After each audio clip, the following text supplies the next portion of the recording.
the Piyush Horror Show.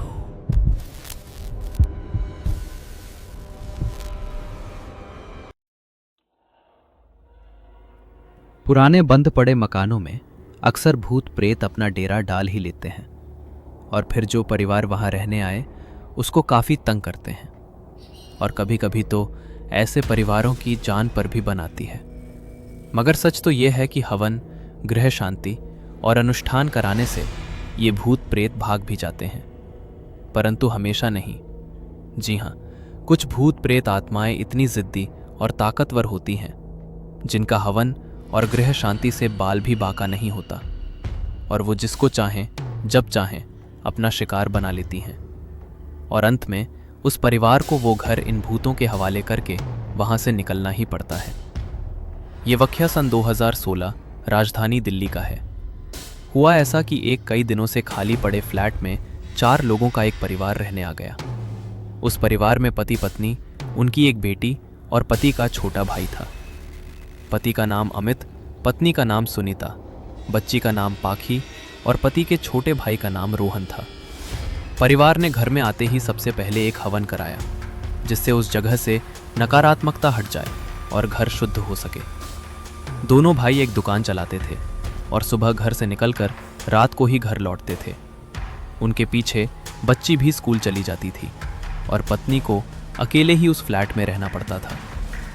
एक दिन पत्नी सुनीता रसोई में खाना बना रही थी तो उसको बाथरूम से कुछ आवाज़ें आने लगी।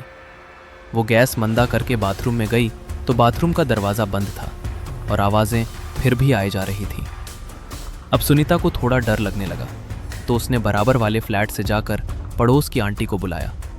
तब तक आवाज़ें आना बंद हो चुकी थी। आंटी ने आकर बाथरूम का दरवाज़ा खोला तो वो आसानी से खुल गया।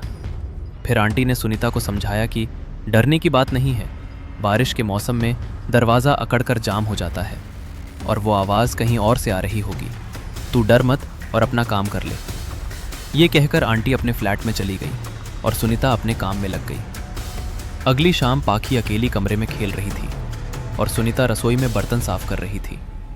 तभी सुनीता को पाखी के चीखने की आवाज़ आई और सुनीता जैसे ही कमरे में आई तो उसने पाखी को आधा पलंग के नीचे और आधा बाहर देखा।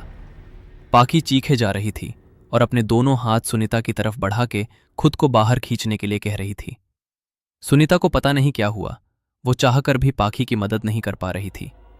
ऐसा लग रहा था वो वहीं कमरे के दरवाजे पर जम गई है। मगर कुछ देर बाद वो होश में आई और पाखी को पकड़कर जोर से खींचा और बाहर निकाला।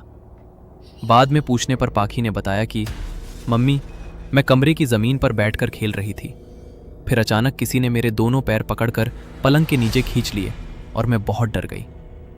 सुनीता ने ये बात और अपनी बाथरूम वाली बात दोनों भाइयों को दुकान से आने के बाद बताई। उनको भी लगा कि इतनी बड़ी बात हुई है, यहाँ कुछ तो गलत है जो बार बार हमारे परिवार को तंग कर रहा है। फिर तीनों ने मिलकर छुट्टी वाले दिन किसी तांत्रिक या ओझा को बुलाकर इस मुसीबत को हटाने का फैसला कर लिया। मगर अभी उन भाइयों की छुट्टी आने में 2 दिन बाकी थे।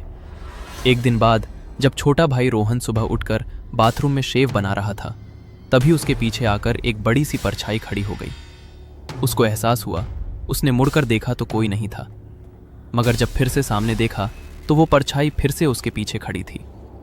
रोहन ने तो शेव छोड़कर भाई को आवाज़ दी और बाथरूम से बाहर आ गया।